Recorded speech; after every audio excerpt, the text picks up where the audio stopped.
One of the great regrets experienced living in our time is the decline of literature and that of art generally. We might lay the blame for this at many sets of feet. Certainly the relentless commercialization of beauty in the name of entertainment has done its work well. Most classical symphonies now record scores for video games. This isn't to call them bad. Take a listen to the work of Jeremy Soule or Marcin Przybyłowicz. They nobly hold their own, lift the chin skyward, and we must judge a thing on its own merits, however one regards the importance of the sculptor to the sculpture. Nobody disregards Leonardo da Vinci thanks to the Borgias, though to enjoy a true flowering of the arts, we could do with some latter-day Medici.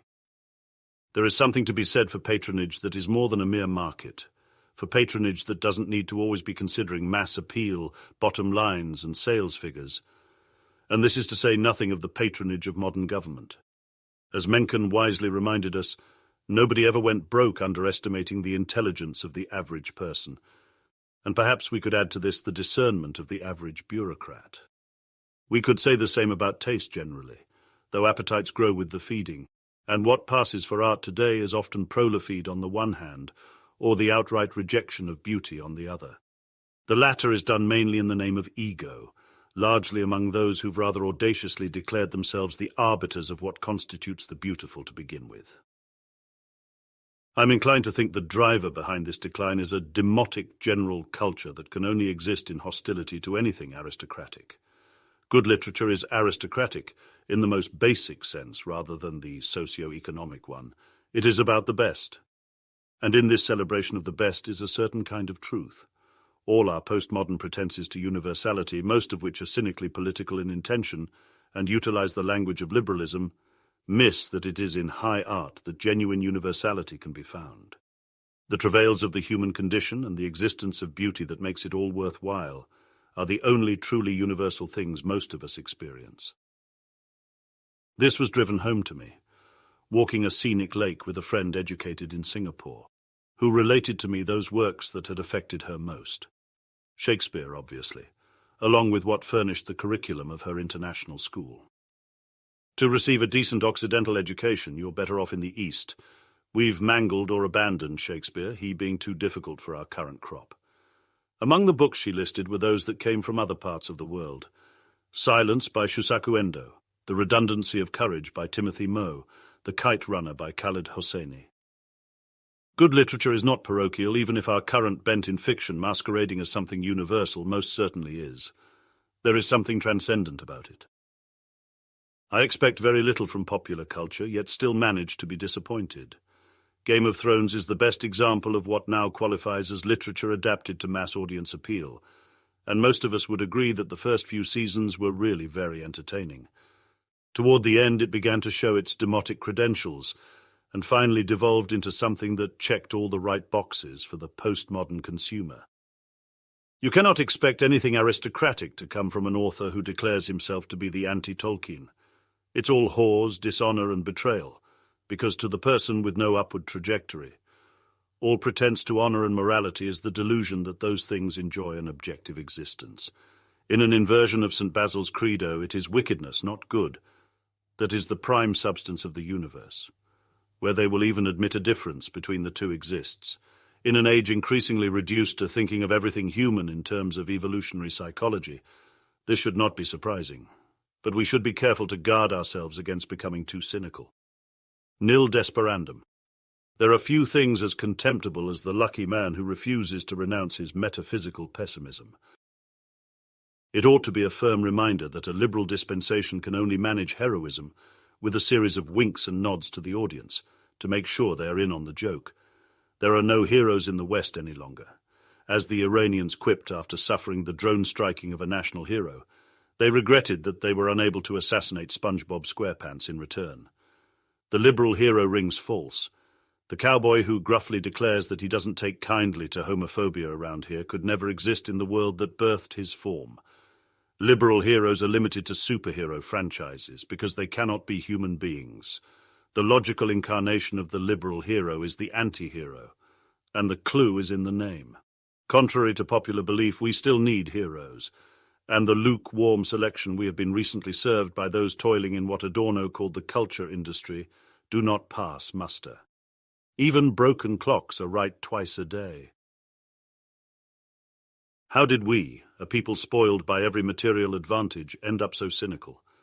It says something profound about what human beings are really like, that nothing will make you worse than the strenuous avoidance of all difficulties in life, to bleat forever about scars that were never wounds. Suffering can ennoble as well as it can break. Solzhenitsyn thanked the camps, and Nietzsche urged us to swallow our poison as we badly need it. Yet so often the suffering depicted in contemporary art is more akin to that of the snuff film. Modern forms certainly enjoy rolling in the gutter, but seemingly have no interest in looking at the stars. Cormac McCarthy, one of the last great American writers in the vein of Melville and Faulkner, died recently. His loss is insurmountable, his contribution similar. He enjoyed an interesting relationship with the modern liberal who read his work, yet seemed to misunderstand his themes. There is an awful lot of hand-wringing on various literary forums, where commentators argue about which character really speaks for the author. You suspect they hope none of them, and certainly not the judge. Well, all of them, I'd say. McCarthy was ultimately writing in the genre of the tragic, his antecedent Sophocles, and like any of the greats, could provide an entirely three-dimensional view of the world. Tragedy turns suffering, evil of both the human and natural sort, into something palatable. Catharsis, Aristotle called it. Despite the vignettes of vivid violence throughout Blood Meridian, the work of McCarthy has nothing in common with that of the pornographer. It is always in the pay of a higher meaning, groping toward some evocative truth about life. The words of Sheriff Bell, dreaming of his dead father in the epilogue to No Country for Old Men. I had 2 dreams about him after he died. I don't remember the first one all that well, but it was about meeting him in town somewheres, and he give me some money, and I think I lost it. But the second one, it was like we was both back in older times, and I was on horseback going through the mountains of a night. Going through this pass in the mountains, it was cold and there was snow on the ground, and he rode past me and kept on going. Never said nothing. He just rode on past, and he had this blanket wrapped around him, and he had his head down, and when he rode past, I seen he was carrying fire in a horn the way people used to do, and I could see the horn from the light inside of it, about the color of the moon, and in the dream I knew that he was going on ahead and that he was fixin' to make a fire somewhere out there in all that dark and all that cold, and I knew that whenever I got there he would be there. And then I woke up. McCarthy's work is full of references to fire, and carrying it into horizons growing dark. Where most modern literature is not serving the function of the pornographer, it is unable to manage an ontology of loss, nor pain at all. Its bland nihilism, a departure from anything that can speak in a still small voice. That's why somebody swaddled in the postmodern appropriation of art can only mouth hollow platitudes when real suffering comes knocking. There's got to be a Disney ending somewhere, otherwise all is darkness and courage in short supply. Frivolity and despair are their primary ingredients, so we ought not be surprised that what they serve up proves indigestible.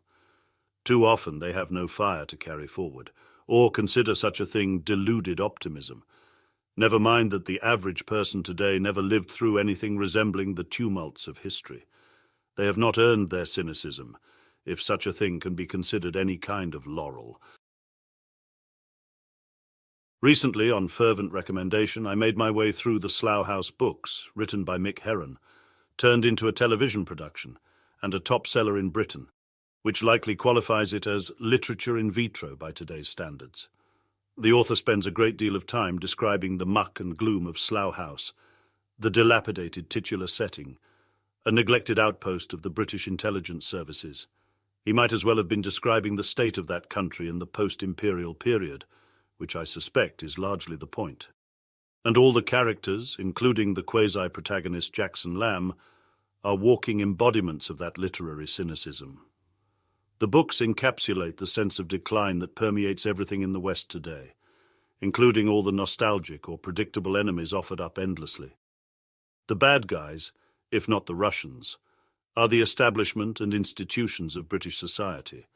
This much I might be tempted to yield if for different reasons than the author intended, yet the books offer no antidote, no salve to the reader's spirit, no possibility of victory, real or imagined. Comparisons to the legendary John le Carré, who we must concede leaned toward the liberal end of the aisle, are well out of place. George Smiley was not only a genuinely likable character, but a genuinely heroic one. This is a real conundrum for authors who wish to write liberal heroes. They wind up being either unliberal or unheroic. There's no making alloys out of oppositional parts. Part of this is why the anti-war genre often feels so uncanny, an attempt by those with liberal sentiments to co-opt the heroic. I suppose I should be careful to point out that my criticisms are no defense of indiscriminate suffering in the name of that all-pervasive nihilism, nor of the pointless killing that casts so much contemporary entertainment into the realm of pornography, and certainly not of unjust wars. But we might as well admit that war will continue as long as man does, and pointing out that it's not very pleasant and causes great misery is unlikely to lead to global peace, besides which is hardly particularly insightful. McCarthy was good on this too. When the lamb is lost in the mountain, they cry. Sometime come the mother, sometime the wolf. As long as there are wolves in our world, there will be a need for heroes to drive them away, and I suspect wolves are just as permanent a fixture as you'd like. While these stories are about heroism, and often do a commendable job of expressing it, they too often negate courage and selfless sacrifice as an unfortunate waste of everyone's time, a far cry from Homer's Aristeia.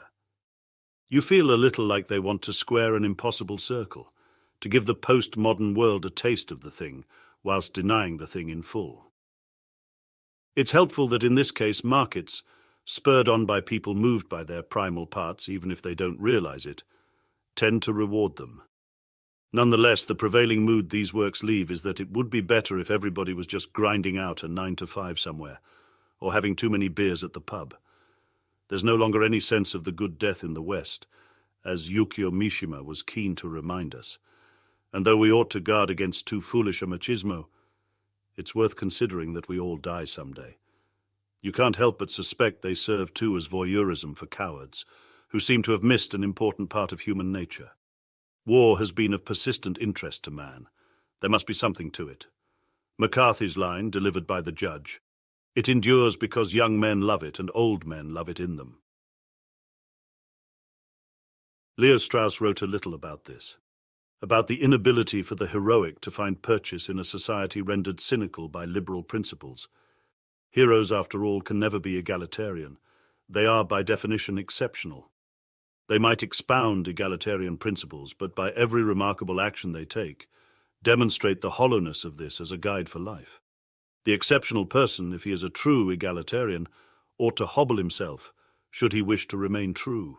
And many do, or allow others to do it to them, in what we call cutting the tall poppy down under. Strauss suggested, as a skeptical liberal himself, that if it can't out within the liberal order, it'll find its way somewhere else. And wherever else it might go, I don't think you will find it popping out above the parapets of modern fiction. Literature that taps into the oak has the habit of presenting the true, like a skilled artist painting a landscape, no matter the author's intentions. There's an objective reality out there somewhere, including to our nature, and it exists in spite of us. In this sense, Roland Barthes was right about the death of the author, though few things will reduce your will to live faster than reading formalized literary criticism, especially that produced by the French. I still haven't forgiven them for Derrida. If good literature can illuminate the true, it can do the same for the good without being tinny about it, sometimes by exposure to the very worst, as McCarthy manages very well. Anyone who has marched through The Terror of the Kindly Ones by Jonathan Little, told from the perspective of SS officer Maximilian Auer, will know what I mean, and will recognize the protagonist's shout, "I tell you, I am a man just like you." As our heroes degrade, so too do our villains, and the best we can muster now are cartoon cutouts, designed most often to answer an immediate political purpose.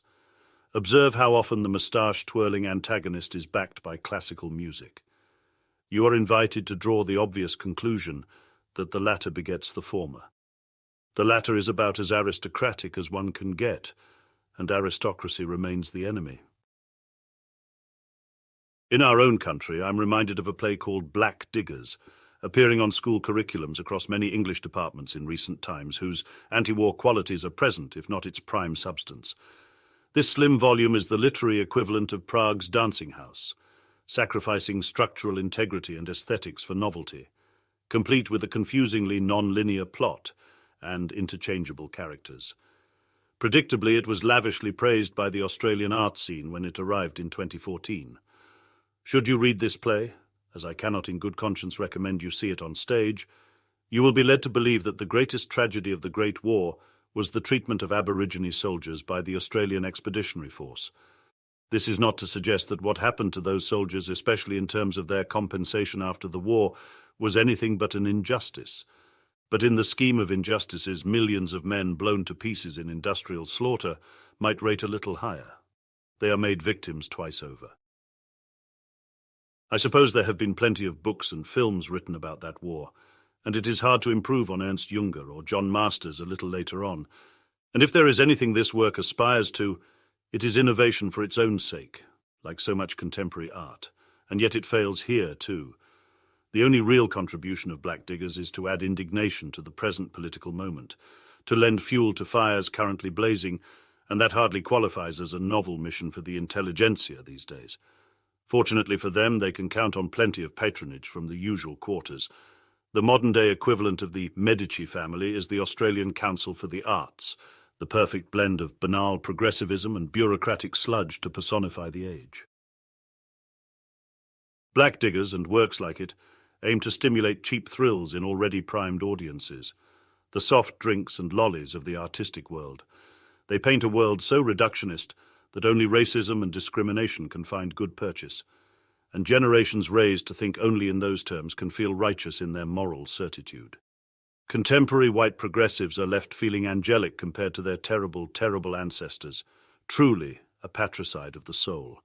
Fortunately, it is so limited a scope that it precludes these works, with a few exceptions, from the perennial, and relegates them to a hopefully rather fleeting moment.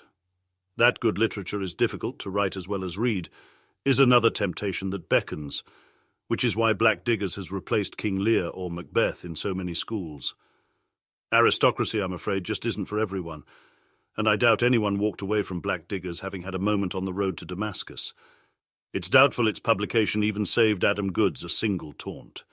They preach to the converted, or to classes of bored and frustratingly recalcitrant students who make out of Black Diggers the all-too-obvious Cockney slang. Better to view them as pseudo-religious tracts, dealing solely in ersatz pathos than literature. Motivating much of this is the sense that we stand on the shoulders of giants we have come to resent. To the postmodern, that eternal adolescent lacking the skill or scope to live up to the example of his ancestors, a sort of snarky bitterness leads to the endless glorification of whatever is seemingly novel or fresh, whatever breaks with convention, whatever elevates the low above the high. And nowhere is this more pronounced than among those living in the creative world. They are the green-haired and bone-nosed new generation that Ed Bell laments in McCarthy's No Country for Old Men. Unfortunately, there is nothing new under the sun, and we must concede that this is really just decadence giving itself airs, the waste product of a society that, in the ideational sense, appears to have run its course. It is helped along by a demotic artistic culture terrified of excellence in general, lest somebody be made to feel bad about his or her own shortcomings. Any sense of humility in the face of natural aristocracy is the worst sort of treason to the self. The rally cry of the egalitarian is that nobody dares be better than him. At its heart, it is not honest, and out of dishonesty nothing good can come. What separates art from mere entertainment is the presence of the sublime, rather than something merely purposed to pass the time. Most of the modern cuckoos pushed forward by the mass culture that has absorbed our once magnificent high culture manage to be neither sublime nor entertaining, and we are doubly robbed as a consequence.